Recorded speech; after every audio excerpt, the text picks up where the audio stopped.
possa trazer tudo quanto ajuntei, principalmente meus livros, obras de arte e fichários.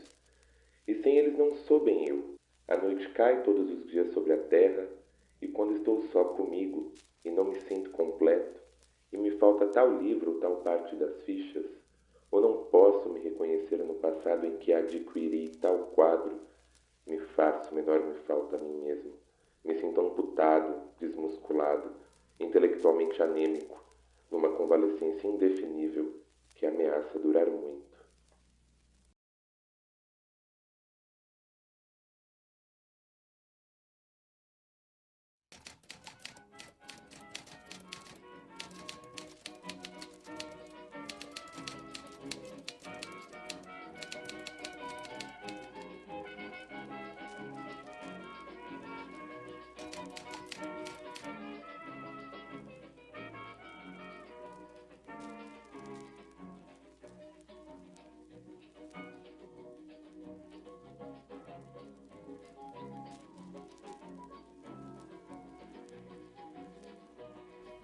O Arquivo IEB-USP recebe anualmente centenas de pesquisadores externos interessados em consultar nossos documentos para a realização de suas pesquisas.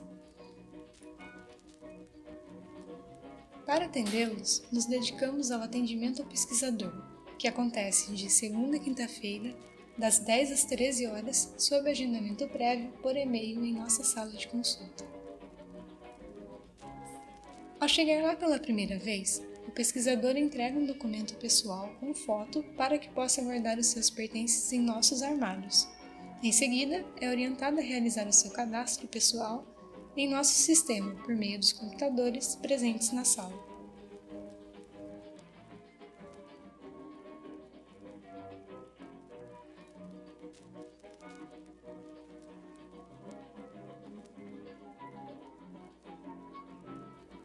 O cadastro permite o acesso ao nosso catálogo. É assim que o pesquisador se torna apto a navegar pelos nossos fundos e tem acesso aos documentos que os constituem.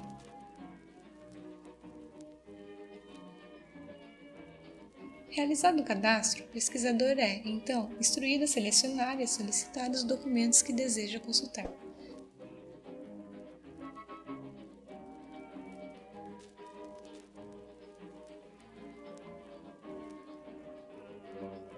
Você sabe qual é um dos fundos mais consultados? É o de Mário de Andrade.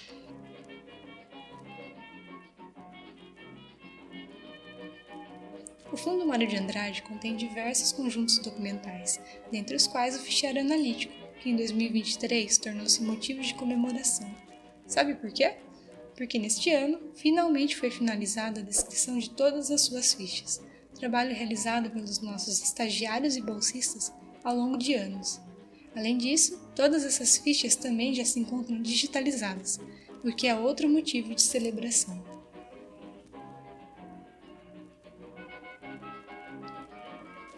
Quer entender melhor o que é o fichário analítico e o que foi esse projeto de longa data agora concluído? Então bora ouvir o que a professora coordenadora Flávia Camargo Toni nos contou.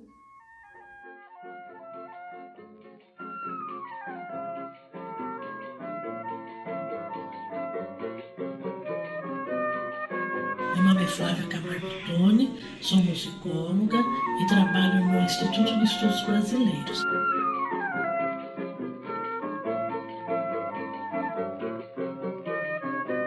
Muito bem, o projeto foi criado há 6 anos, aproveitando os editais do PUB, que já tem uma certa tradição dentro da universidade.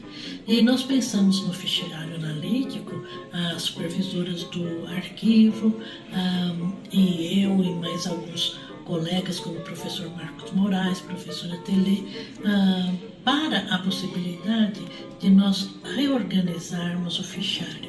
Como o próprio nome diz, né, um fichário é uma reunião de fichas e como as pessoas manipulam as fichas, é comum acontecer das fichas serem tiradas da ordem, embora elas já estivessem numeradas há bastante tempo.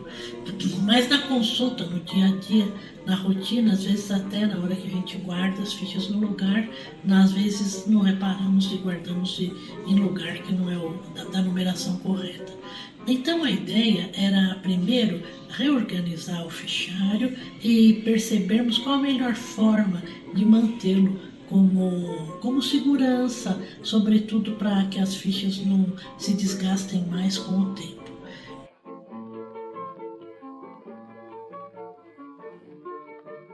O fichário analítico do Mário de Andrade é um documento muito poderoso, né? Sendo um conjunto de fichas, ele tem algumas fichas são manuscritas, outras são datiloscritas, e há também alguns documentos que o Mário de Andrade guardava dentro de pequenos envelopes e colocava os envelopes ali na sequência das fichas.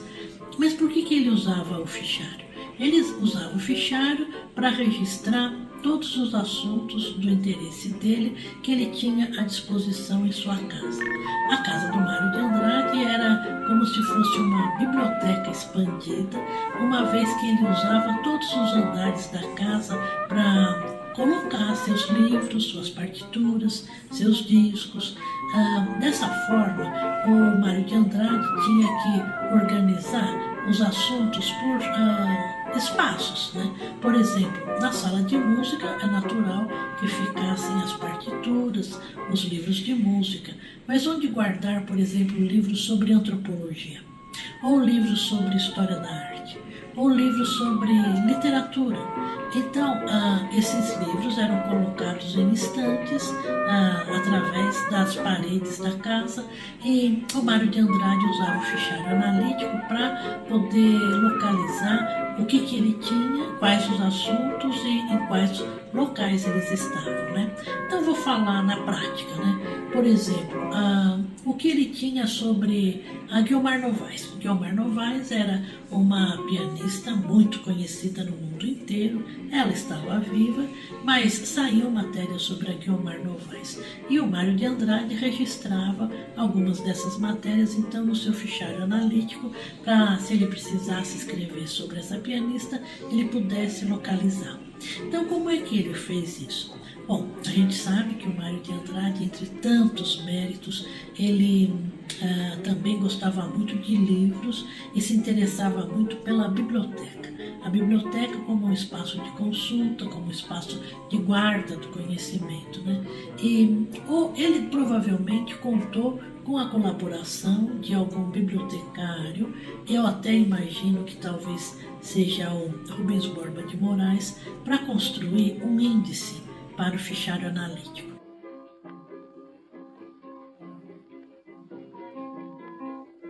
Eles atribuíram um assunto, um grande tema, vamos dizer, para cada número de 1 a 9.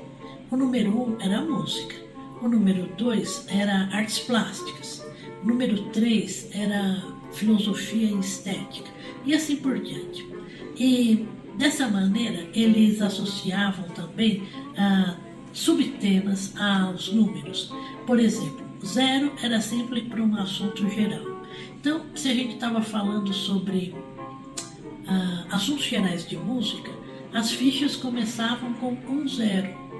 Se era um assunto geral no campo de estética e filosofia, então essa ficha começava com 3-0. Então, dentro dessas categorias, eles vão desdobrando através de outras funções dos números e atribuindo, por exemplo, faz de conta que a gente está falando em 1-0, assuntos gerais sobre música, mas que eu tenho assuntos gerais sobre música no campo da música internacional. E a música internacional, faz de conta, ser internacional, faz de conta, eles atribuem ao número 1. Então, eu tenho 101. Então, são no campo da música, assuntos gerais, e assuntos gerais no campo internacional de música. Então, é um fichário que você mais ou menos intui onde estão as coisas, embora, por causa da ordenação alfabética, ele sempre conseguisse localizar os assuntos. Então, era um sistema muito fácil dele localizar os assuntos que ele tinha dentro da casa dele. E em cada fichinha, ele marcava, por exemplo, se era uma revista de música. Então, faz de conta que era revue musical, por exemplo. que é uma revista francesa. Então, ele usava RM e daí colocava o número da revista, o ano, a página, onde ele encontraria a informação que ele queria sobre a Guiomar Novaes. Mas quando se tratava de um livro, por exemplo, para não ficar extremamente trabalhoso, ele, por exemplo, escrevia, faz de conta, Maurice Emmanuel, Théorie de la musique. Então, era o livro do Maurice Emmanuel, um musicólogo francês, Teoria da Música, era uma obra importante, e daí o que ele fazia? Ele colocava uma sigla referente à casa dele. E dessa maneira ele sabia exatamente em que cômodo estava a estante, qual prateleira ele deveria buscar, em qual ordem estava o livro. E era muito fácil assim localizar. Quando a gente pensa num polígrafo como ele, um homem que escrevia sobre cinema, música, artes plásticas, sobre literatura, sobre estética. Esse sistema de organização era muito prático, porque ele podia localizar qualquer assunto. Mas a gente também entende que, devido a essa mesma organização, ele pedia que as pessoas não mexessem nos livros. Por quê? Se um livro fosse guardado fora do lugar, seria difícil para ele poder localizar. Então, a biblioteca dele era uma biblioteca muito pessoal, porque, além de organizada, dessa forma muito inteligente para a recuperação dos assuntos, era também uma biblioteca anotada. Muitos dos livros dele traziam as marcas daquilo que ele destacava quando estudava.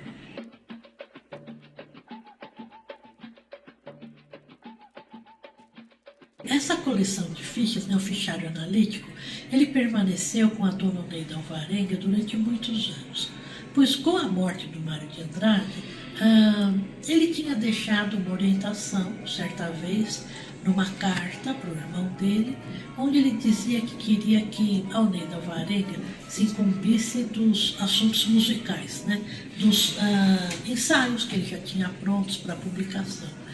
E para a Oneida Alvarenga poder trabalhar alguns assuntos, ela precisava do fichário analítico, assim como também precisava do dicionário musical brasileiro.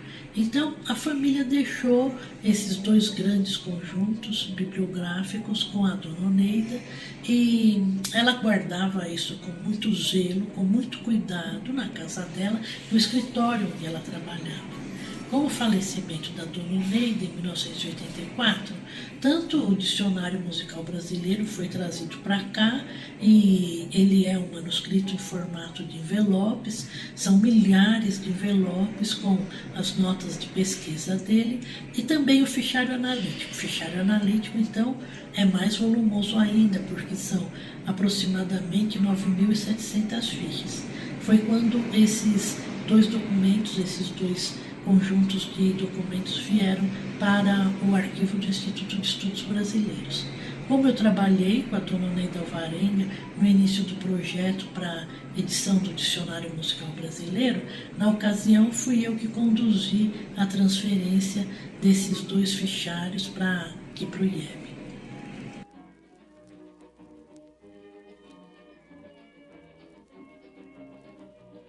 Olha, no início, quando chegou o arquivo, a gente ainda não tinha muitos recursos práticos para lidar com um volume tão grande de dados. Então, de maneira muito modesta, mas muito eficiente, a primeira organização do fichário foi feita através de caixas de sapato muito limpas, muito boas, em ótimo estado, porque no primeiro momento a gente precisava organizar as fichas, porque no transporte sempre pode haver algum tipo de deslocamento. Então, o primeiro instante foi assim de reconhecimento desse material, porque quando a gente vai trabalhar numa pesquisa, a gente tem que ter um momento de namoro com a documentação, de namoro com aquele assunto, para a gente poder entender melhor o formato.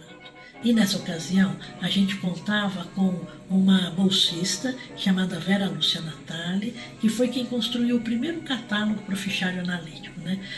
Então, nesse momento, era o momento de entendermos o que o Mário de Andrade tinha no seu arquivo a respeito do fichário. Então localizamos, é claro, uma lista, uma listagem muito bem construída, que explicava para a gente a que era atribuído cada um desses números, né? De 0 a 9, e quais os subtítulos deles. E dessa maneira a Vera Lúcia procedeu, depois de ordenadas as fichas, elas foram numeradas e a gente começou a distribuir cada ficha dentro desses subtópicos, né? E uma vez feita essa organização, que é uma organização simples, mas muito eficiente, o fichário já podia ser consultado, né? Esse trabalho não demorou tanto tempo assim. E daí a professora Telê criou uma forma de organização das fichas que ficou funcionando muito bem. Elas eram agrupadas em envelopes, e esses envelopes tinham uma fitinha amarrando cada conjunto de fichas, o que garantia que as fichas não saíssem do lugar, né? Mas quando as pessoas precisavam acessar esses documentos, então esse laço precisava ser desfeito para a pessoa poder consultar as fichas, e depois elas eram recolocadas no envelope e amarradas novamente. Veja que, mecanicamente, é uma situação bastante estável para as fichas, mas que, com o tempo, com o uso, isso vai trazendo um certo desgaste, porque, eventualmente, as pessoas podem recolocar a ficha em outro envelope, e também porque, à medida que a tecnologia avança, a gente vai se dando conta de outras possibilidades, como, por exemplo, digitalizar as fichas. Bom, mas antes disso, o fichário ficou durante bastante tempo sendo útil, como tem sido sempre. E numa segunda fase, a professora Tatiana Longo Figueiredo, depois de ter feito mestrado e doutorado, ela fez no seu pós-doutorado um estudo sobre o fichário analítico para poder entender de que maneiras esse documento ele informa a obra do Mário de Andrade, as situações em que ele se reporta ao uso do fichário, e é um trabalho muito completo falando sobre o fichário analítico.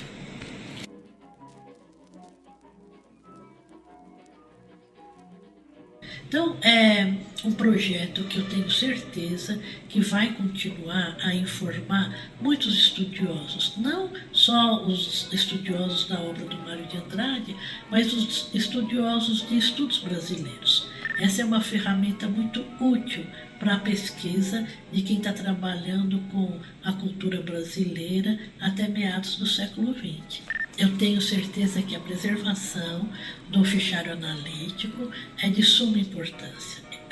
Eu tenho dados apoiados pelo arquivo de que esse é um dos documentos mais consultados do nosso arquivo. A possibilidade de ter todo esse acervo digitalizado é para nós uma garantia importante da sua preservação, e o fato da digitalização mesma é uma garantia absoluta de que vai haver uma divulgação muito maior desse documento, desse fichário analítico.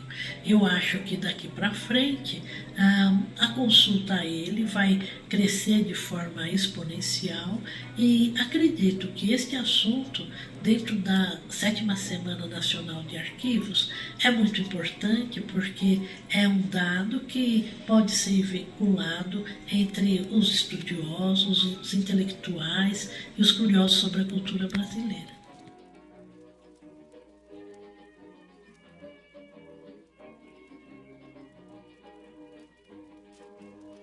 Incrível, não é?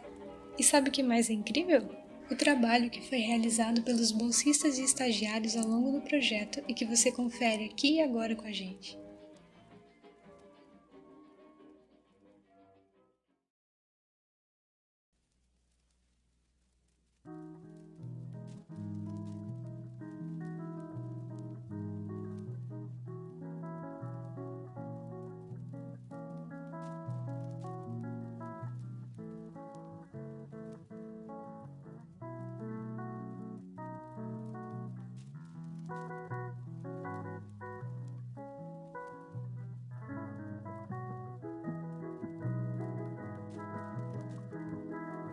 Todo o trabalho de descrição dos documentos acontece no embasamento. Foi aqui que 10 pessoas desempenharam essa atividade cotidianamente ao longo de 6 anos, para que o fichário analítico pudesse finalmente estar organizado e acessível como está hoje.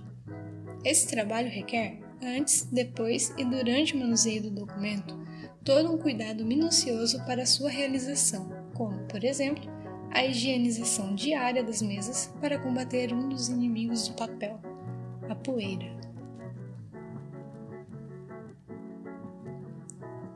Mas os cuidados não se limitam somente aos documentos. A proteção dos bolsistas é ainda mais importante e é feita através do uso de luvas nitrílicas e de máscara cirúrgica.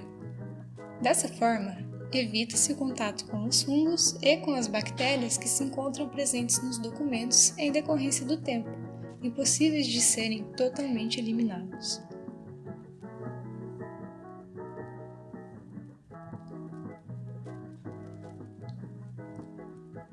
Feita a higienização da mesa e utilizando-se corretamente as devidas proteções individuais, finalmente o trabalho com os documentos tem início.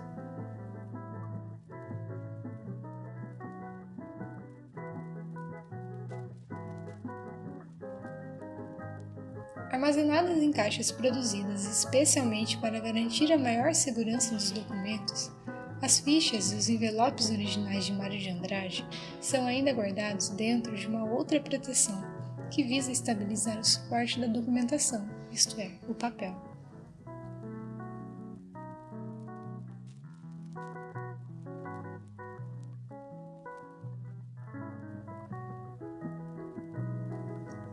Chega a hora então de entrar no Sistema de Gerenciamento de Arquivos, o SGA, e dar início ao trabalho de descrição documental, no qual são informados o gênero, espécie e o suporte do documento, além de se atribuir um código de referência a ele, através do qual será possível localizá-lo. Na sequência, é informado o título do documento, caso haja, e feito um resumo de seu conteúdo informacional.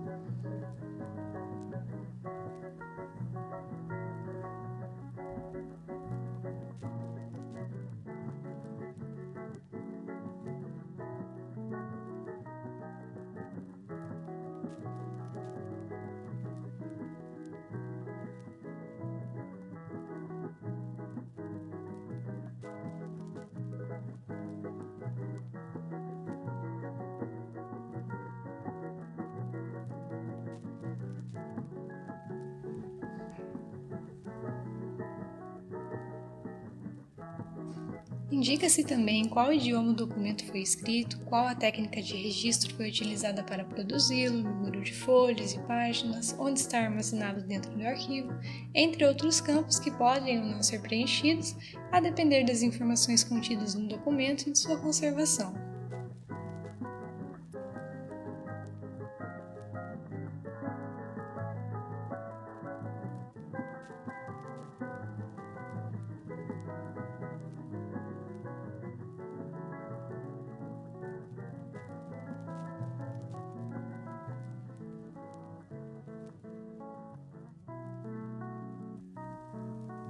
E como você pode ver, após o cadastro, os documentos são novamente guardados dentro da caixa com todo o cuidado.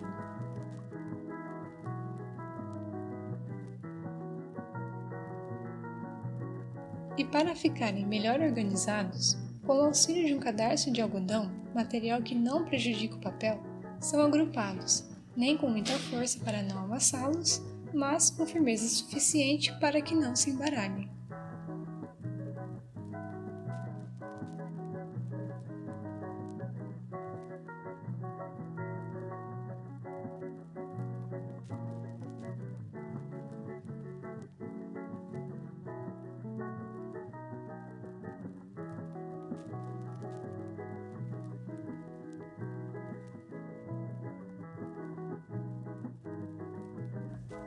Mas você sabia que, além de fichas, o fichário analítico de Mário de Andrade é também composto por documentos de outras tipologias? Nele se encontram, por exemplo, a presença de cartas e de recortes de periódicos. E foi assim que, dia após dia, durante 6 anos, os mais de 9.000 documentos do fichário analítico de Mário de Andrade foram sendo cadastrados e descritos pelos nossos bolsistas e estagiários, sendo cada um deles fundamental para a conclusão desse projeto.